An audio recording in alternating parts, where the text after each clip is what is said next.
Today we're going to continue factoring trinomials. What's going to change is the first term will be not 1. It'll be a number bigger than 1. When that happens, you should always look for a greatest common factor. Now, I'm going to show you a different way than is explained in the directions. I'm going to come down here and do that. We are going to do a different problem also. I'm going to do this problem right here. 3x squared minus 2x minus 5. Now the problem with this is that because of this 3x times x, that's how you get 3x squared. It's the only way to get 3x squared. There's only one way to get 5 times 1. But if we use our old method of add these to get to the 2, it appears as though it doesn't work. And the problem is this. This 3 sort of messes it up. Because if we check this, the 3 impacts the adding, because 3 times 5 is 15, and 3 times 1 is 1, and so this could add up to be 16. But if you switch the 1 and the 5, then you'll see we get 3x and 5x, and that in fact would give us 2. So it's really about the placement of the numbers and not necessarily the value specifically of those numbers. So because this is just difficult and you have to guess and check and guess and check, it's tedious, I'm going to show you a different way than just doing the normal way. So I'm erasing all this, forget all the things that you know. What we're going to do, and this is really, our issue is this first term. If that wasn't there, we would have no problems at all. So the first thing we're going to do is we're going to get rid of that. We're going to slide it and multiply. So what we're going to do is we're going to slide this over here and multiply these two things together. This will become our last term. So x squared minus 2x minus 15. Don't change anything except for that last term. Now we can factor this. And we can factor this the way we did a couple days ago. We need two numbers that multiply to give you 15. And then when you add or subtract them, you get a negative 2. So like 1 times 15, 3 times 5. So in order to get a negative 2, this would be a 3 plus a negative 5, or negative 5 plus 3. So we can factor this pretty fast. We know this is x and x. One's a 3, one's a negative 5. That's a positive. The third step now is this is where it starts to get, now we're kind of deep into it. We got to fix this. We can't just leave it like this. This is the wrong answer because we don't have a 15 at the end. We really are trying to factor the original problem. So now we got to do some tricks. Now the next thing we're going to do is we're going to go back and divide by a, the original a. So just the numbers, 3 divided by 3, 5 divided by 3. And the last part is called bottoms up. And this only matters if it doesn't divide. Like this actually divides. So this is really x plus 1. But this one doesn't. Oops, I divided by 3. And so bottoms up means take the one that doesn't, if the bottom doesn't divide into it, you put it back up with that other term. So 3x minus 5. Slide and multiply. Factor like you normally would. Go back and divide by the original a. And then if it doesn't divide, bottoms up. Now we're going to go through a whole bunch of these. Now, unfortunately, that first problem is probably the hardest one on here. So I'm going to start with not the first problem. So the first thing we do is we take that 4. I'm on B. I'll come back to A here in a minute. Or maybe I won't even do it. Slide this over to here. And you multiply. X squared plus 11x plus 24. Now you may already know the factors. Multiply to get to 24. And then we're trying to add or subtract to get to 11. So 2 times 12, nope. 4 times 6, that's a 10. No, that's close. And what else do we have? Oh, 3 times 8. And so 3 plus 8 will give us 11. So x and x plus 3 plus 8. Now we have to go back and divide by the 4. All right, this is your A term. We want to use that 4. So we're going to divide the numbers by 4. If the numbers divide, great. If they do not, like this one, bottoms up. So this is 4x plus 3. And then this actually does divide, x plus 2.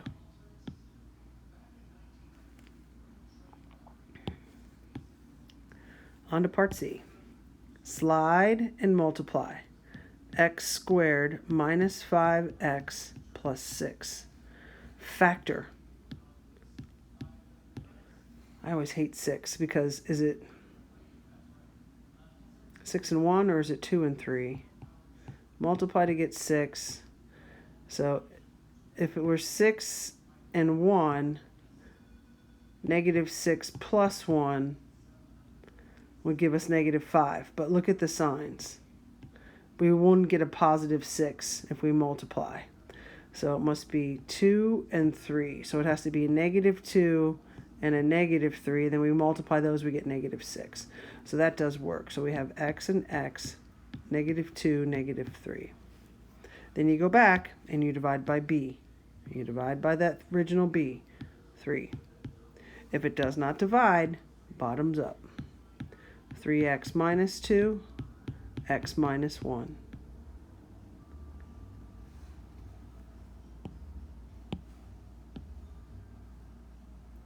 I'm just not even going to do this first term, and this is why. Because when you multiply this, we get x squared minus 17x minus 630. There's a lot of factors for 630. This is not really worth our time to try to come up with that. So on to D. 3 times 10. X squared minus x minus 30. Factors of 30. 1 times 30. 2 times 15. 3 times 10. We're not getting there. Oh, 6 times 5. Negative 6 plus 5. So x minus 6, x plus 5. Go back and divide by A. If it does divide, write it out. If it does not divide, bottoms up.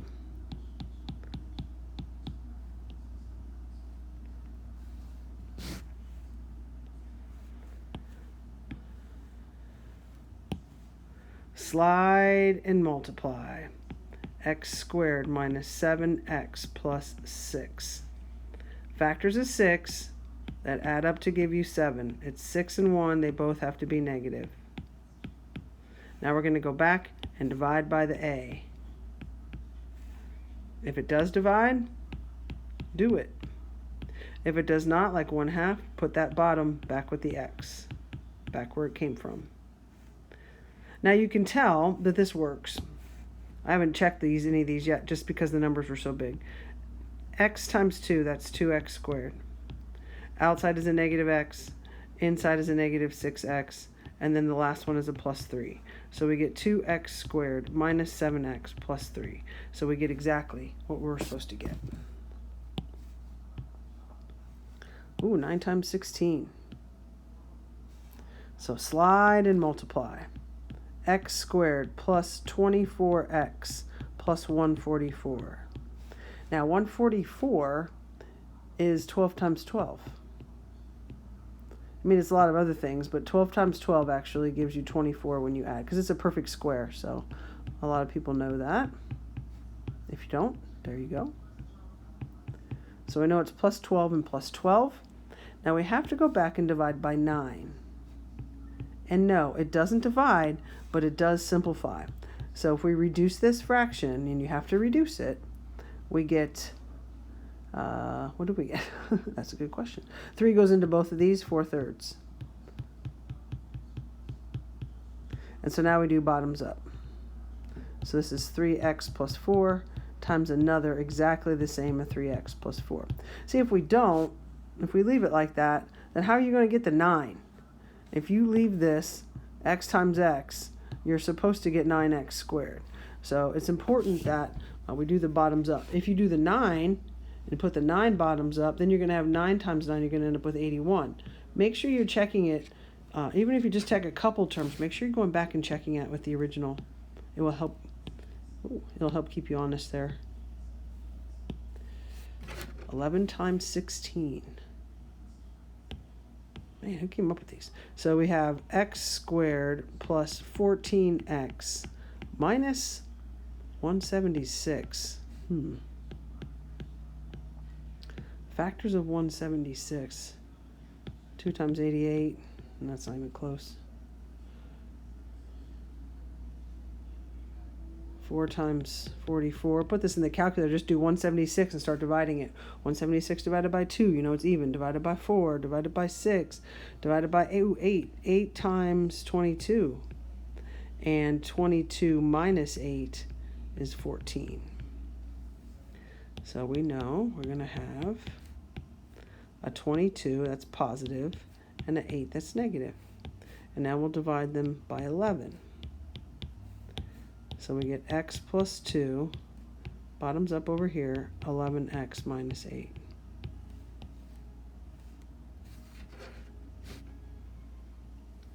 Try them. If you get frustrated, stop and move on to the next one. Use your calculator to help you generate some of these choices. And don't forget our steps down here. Slide it and multiply. Factor like you normally would. Go back and divide by that first term. And then if it doesn't divide, bottoms up.